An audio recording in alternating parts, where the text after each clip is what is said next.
حنان انفلونسر بديت من 2014 ومن بعد عيطولي يظلي 2017 في التلفزة ومن بعد حياتي تبدلت.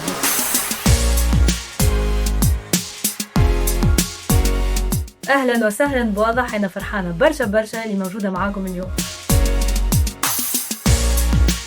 كل حكاية صارت لي باهية ولا خايبة في حياتي تعلمت منها وكبرت منها ومازلت قاعدة نتعلم، والعبيد اللي قابلتهم في حياتي علموني برشا حاجات. يظهر لي أحسن سوفنير في حياتي وحاجة اللي كبرتني وخلتني نقعد سقاية في الأرض كما نقولوا هي ولادة ابني.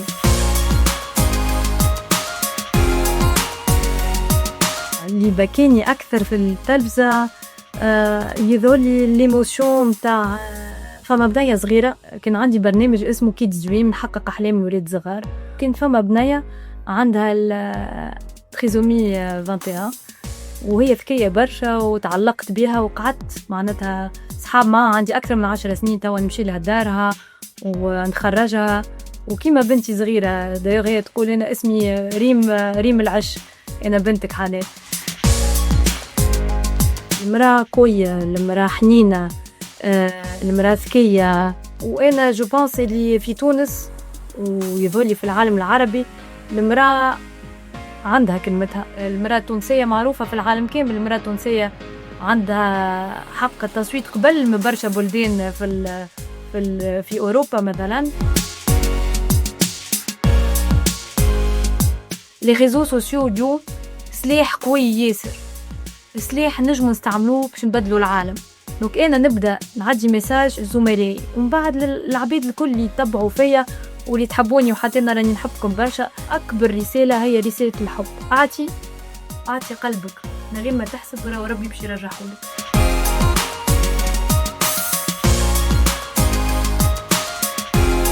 تعديت قدام فيلاج SOS نتاع جمرت في تونس ودخلت دقيت الباب، ومن نهارتي دقيت الباب حياتي تبدلت. حكاية صعيبة برشا. صغيرات ما عندهمش الحق باش يعيشوا حكاية صعاب هكا اللي معناتها ولي صغير يعيش من غير أم، من غير بو، من غير سند، من غير حب، من غير عبد يسأل عليه،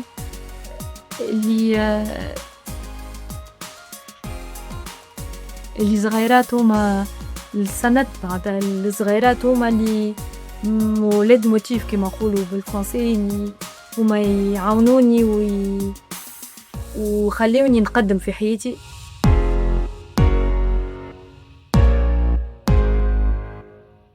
حنان 10 سنين اخرين سي سور مش في لي ريزو سوسيو. حنان باش تبعد يظهرلي الحلم متاعي يمكن نعمل فونداسيون اللي نجم نقعد نكمل نعاون قد ما نجم في تونس ولا في بلدان عربية في بلدان افريقية. وان شاء الله تلقاوني حنونة، يمكن حنونة ان شاء الله ربي يكرمني ببي واحد اخر، خاطر انا اليوم انا جايزة باش نجيب بيبي واحد اخر ان شاء الله يا ربي. ان شاء الله ربي يكرمني بيبي ونعاود حياة جديدة. وفما حنان يمكن ترجع للهندسة خاطر أنا أركيتكت دانتيريور انتيريور ديزاينر. باش نلخص حياتي في كلمة: حنان الحب، حنان المجاهدة، وفي الآخر ديما نقول الحمد لله على خاطر الحاجات اللي وجعوني هما اللي علموني، هما اللي كبروني، وهما اللي ردوني المرأة اللي أنا اليوم. النصيحة اللي نجم نعطيها للنساء الكل: تأيسوش، الوجاعة راهي هي اللي تقوي، وربي عمره ما يخلي حتى حد.